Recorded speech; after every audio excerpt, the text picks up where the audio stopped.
Shwmae a chroeso I Sgwrs, podlediad Consortiwm Canolbarth y De. Yn y podlediad hwn byddwch chi'n clywed y trafodaethau diweddara am bob math o bethau addysg. Hello and welcome to Sgwrs, the Central South Consortium podcast. In this podcast we'll bring you the very latest discussions on all things education. Hi, good morning. My name is Cllr Lisa Mytton and I am the leader of Merthyr Tydfil County Borough Council, but I'm also the Cabinet Member responsible for education. Good morning, I'm Ellis Cooper. I'm the Chief Exec for Merthyr Tydfil County Borough Council and I'm also the lead Chief Exec this year for the Consortium. Good morning, my name is Sue Walker. I'm the Chief Education Officer for Merthyr Tydfil County Borough Council. Good morning, Betsan O'Connor, Acting Principal Improvement Partner for Central South Consortium working in Merthyr. Betsan, can I start with you really and ask you a question to kick us off, if that's okay? How do you know that the schools in Merthyr Tydfil are getting the right amount of support? Well, what we've been trying to do over the past year is making sure that they get the right amount of support, but also looking at the right quality of that support and that they get the right menu, for want of a better word. So what we've been doing is working and building those relationships with schools and working through the identified priorities in their school development plans. Mm-hmm. And we've been using those priorities to shape that menu of support that we put on for them. So the improvement partners have been working with them to make sure that the priorities in the improvement plan cascade from the corporate priorities that are outlined in the RAS strategy. And I think that's really helpful because that makes the schools think, oh, I'm delivering part of this strategy for the wider authority. So that's really helpful. And then they work with their improvement partner to look at which areas of support that they need. So that's where we start. And then if we identify schools that need more support, so in the old money under categorisation, they would be maybe schools that would be categorised as amber or red. Yeah. So we've been looking at how do we give them that enhanced support and more monitoring as well. Mm-hmm. So we've been working with those probably more closely and bringing them in on a regular basis, either to performance panel monitoring with the improvement panel or coming into then corporate panel with Ellis and Sue, where that's been appropriate. Great. And I think it's important as well, as you've said, that, you know, that ethos and that thread of the RAS strategy is seen by our schools as feeding through all that we endeavour to do as well. Okay, thank you, Betsan. Betsan, can I come in with a question, please? I took the opportunity throughout the pandemic to engage with quite a few of our schools, and clearly blended learning was a challenge for all schools. So can I just ask how the consortium supported all schools with blended learning, and then what learning have we taken from that experience? Yeah, I think we were in the same position as an organisation as all schools were, and as you were probably as an authority, it came and we had to be quite responsive. So I think it was a challenge initially, and as a cross-regional approaches, I know we worked with schools to look at effective principles on a more regional level that we wanted to work within. We also obviously took a step back and realised we needed to give schools the space to get on with the critical stuff that they needed to respond to. So we did that initially. And then what we found, you know, you've mentioned that you spoke to more schools during that period. I think our reflection is that our relationships with schools, but also those that the local authority officers had with schools, strengthened over that time because we had to roll our sleeves up and work together. So what the improvement partners did during that time was make sure that the ways they communicated with colleagues in schools was fit for purpose. And it might be dependent on those head teachers' needs, because some of them were going through quite a challenging time as well, taking all of these changes, obviously dealing with pupils being unwell, families and extended families of pupils being unwell. So it was a challenging and stressful time. So we gave additional support, emotional support where necessary. We brought in quite focused counselling support where necessary and coaching support for those heads that felt particularly vulnerable. And then we just worked collegially with schools. So a lot of what developed and has helped us since is that we had networks of schools working together because we were all learning together, and we didn't really have the time or the opportunity to think, reflect and move forward individually. So, for example, all the curriculum deputies in all the secondary schools worked with the improvement partner, for example, to look at, we've learned this week, or we've used that product this week, and they were bringing the learning back within days. And that allowed the whole authority to move forward more quickly in that sense. And that has, and Sue I know knows this, they've maintained that contact now, and they're continuing to do it as they plan for the new changes for the new curriculum. It happened also at primary level where people felt uneasy about what do we do now? This is new, how are we going to do this? So another one of the improvement partners worked with a group of primaries, and they looked at core principles. How are we going to do this so that we've got some parameters within which to work? And we didn't want to give people a straitjacket because each individual school needed to make their own decisions.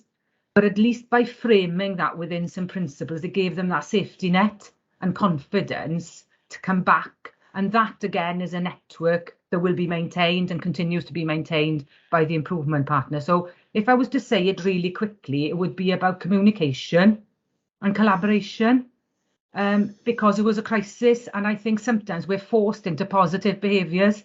And I think I'm trying to look at the positives of it, really.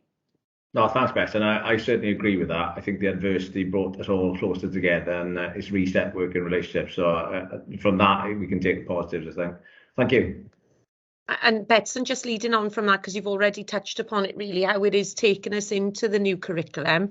Would you agree that it is definitely helping us to prepare for that now moving forward?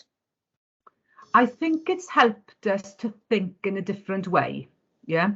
And it's forced us to respond to change in a different way. And those are general principles that we'd want to work towards. I think what is more challenging is that schools are still looking for that further guidance, looking for that further scaffolding. And how do we manage the integrity of supporting that change and allowing schools to shape their own curriculum, to design it appropriately, and giving that scaffolding is something that I know colleagues of mine in Central South are managing that dichotomy as we move forward. So we're at that cusp at the moment, and the strategic team in the region will be looking at that over the coming months. Okie doke, great, thank you. Sue, if you don't mind, if I can bring you into the conversation. So from a relationship between the local education authority and the consortium, how well are we working together with the consortium? And same question to you, Betsan, how well is the consortium working with the local authority in terms of communication, systems of improvement? Give me a feel for how that is working at the moment. I think when it comes to school improvement, the consortium is our key partner. They are our school improvement service. So communication has to be key to everything that we do. With Betsan is our senior, acting as our senior principal improvement partner at the moment. So those conversations that I have with Betsan, sometimes on an almost daily basis, but formally on a weekly basis. We actually have that communication. We have regular meetings on a weekly basis.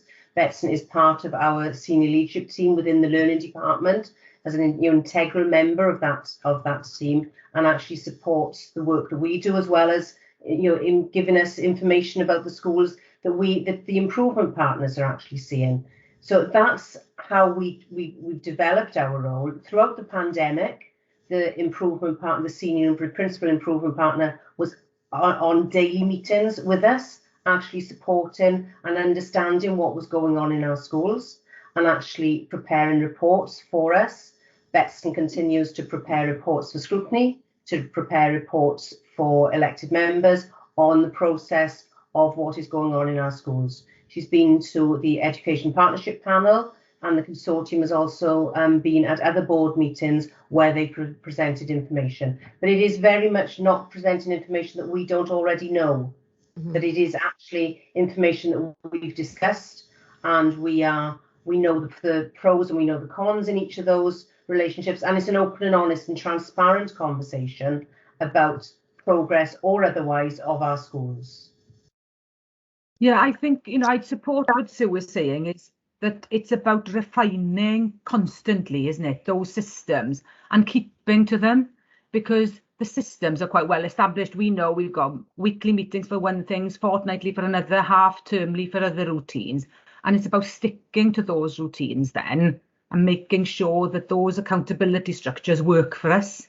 So if I'm due to provide a report on a fortnightly basis, that I make sure that I provide it, and the Sue can challenge that or vice versa. So that works well for us at the moment. And as Sue said, we supplement it then with these kind of almost daily conversations that are on a needs must.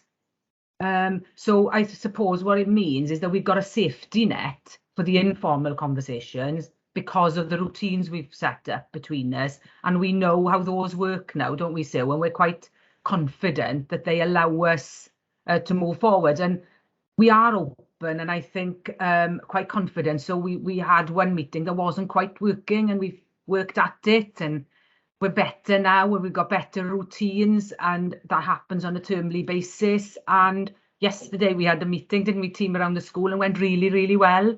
And it was a really focused on the highest risk schools that are of greatest concern to both organisations. So we didn't take time talking about the things that were going well. We managed the risk, and I think that was a really positive approach, and we put all our efforts, both organisations, where it was needed, which comes back to your first question probably, Lisa. Great.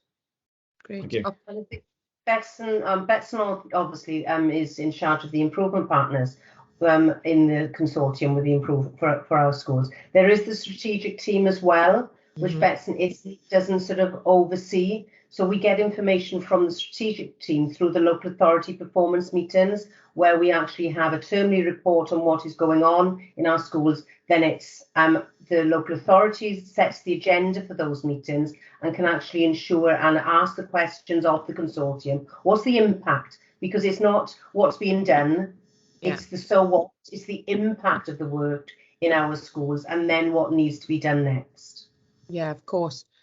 And Sue, something you've been quite passionate about is strengthening accountability as well. And so how do you feel that is progressing?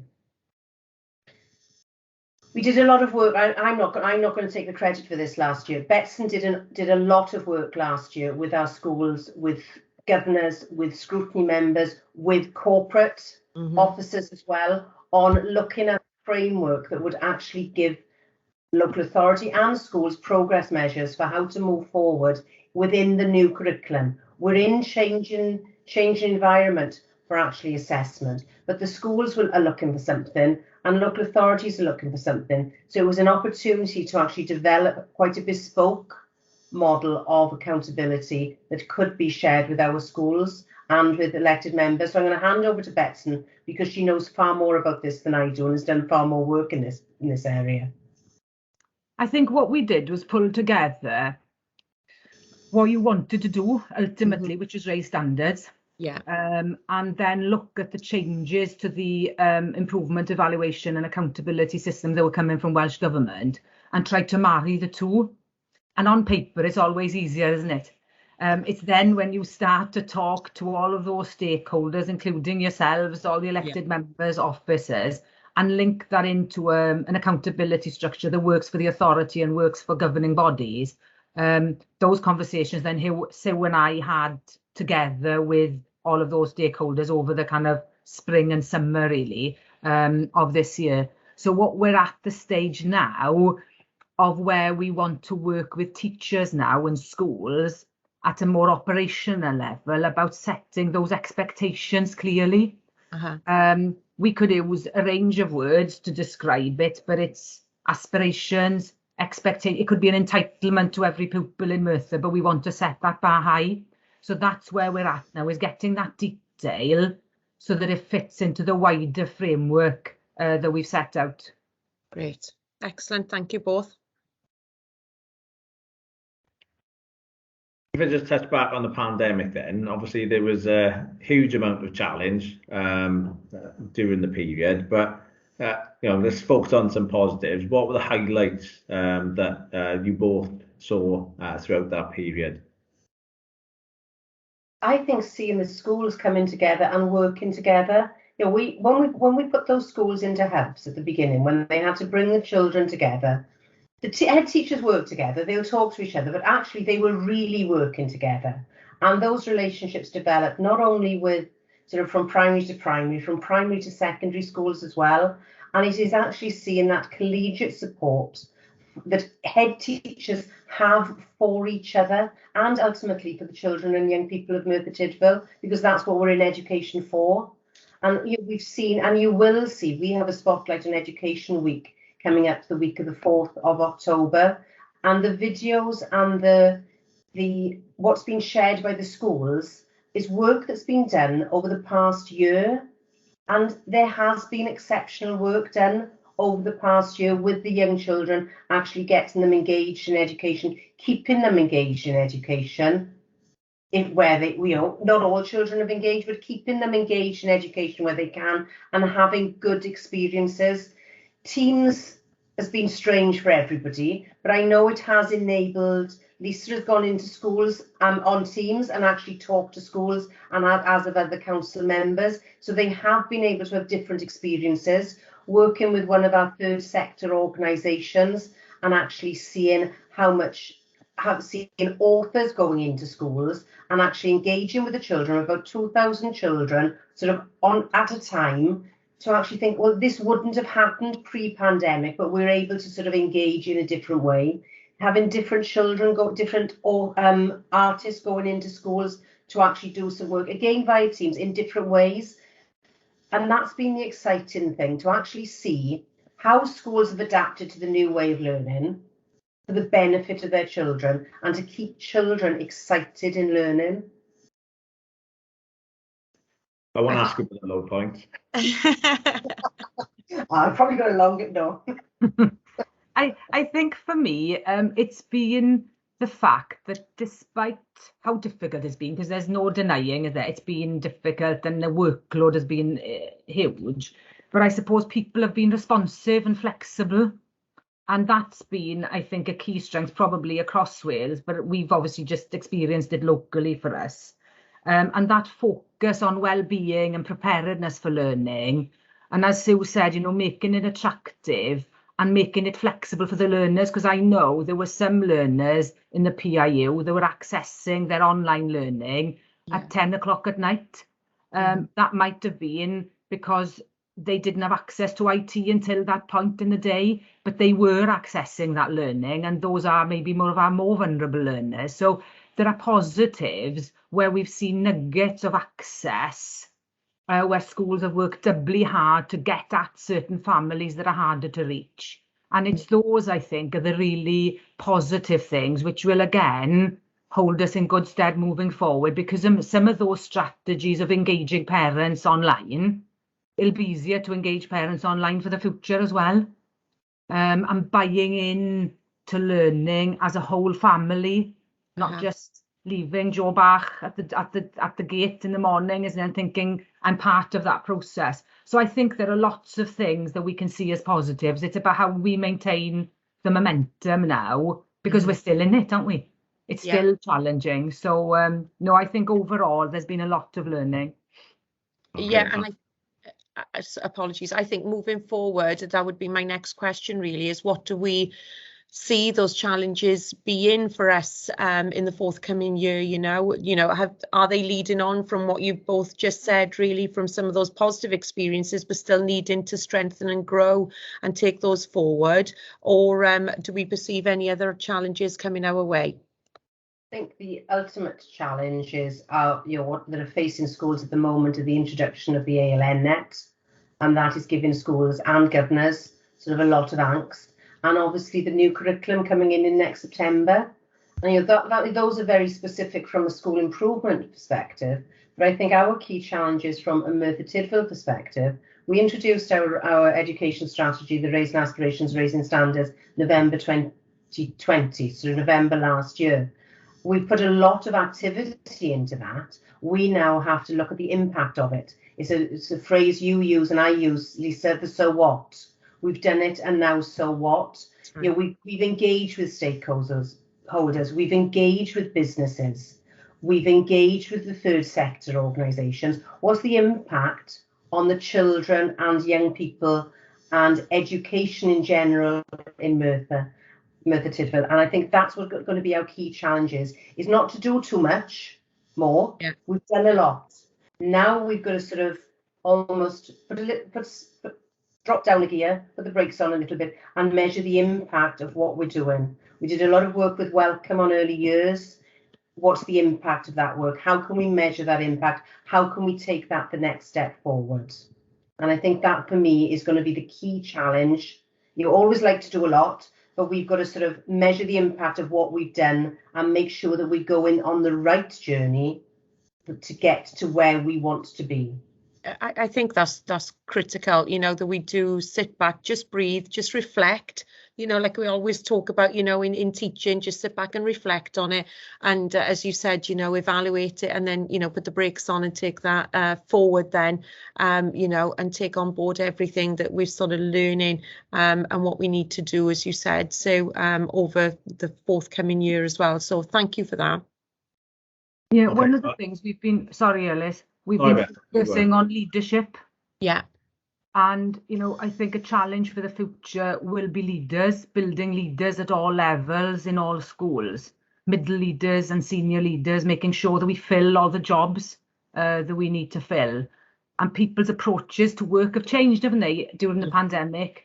So we need to make sure that we are an attractive place for people to come and work in education. And I think Sue and I have gone through in all the schools. I think we've recruited in nearly half the schools have had a change in either deputy or head over the last 3 to 4 years, and that's going to continue as a trend. So we need to make sure that in terms of building capacity and leadership, that we can maintain that momentum and make sure we can attract and retain.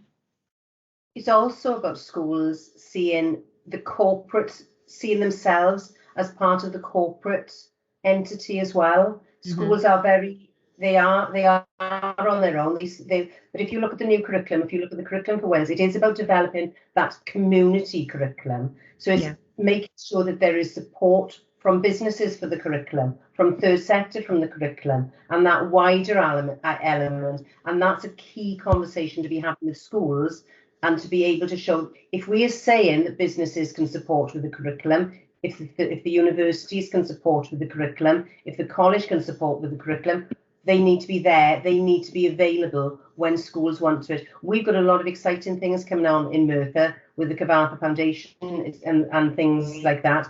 But they're and the A465, exciting, yes, perhaps not. But actually, it's how we engage those businesses in schools and not just see them as an add-on, that they're actually part of the curriculum and they're not coming in to just do something exciting, but actually there's something moving forward.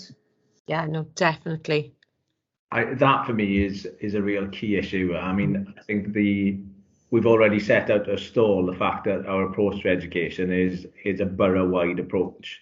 And I don't want any school to feel that they're on their own in that challenge. It's a corporate challenge, a borough-wide challenge. And I think we do everything we can to support our schools in that. I think we've reset a lot of the old relationships into a new relationship and a way forward. And I think that's going from strength to strength from my perspective. But ultimately, I'm going to ask you the killer question, really, the so what. So how have standards improved over the past 2 years with everything we've been doing and everything we've just discussed?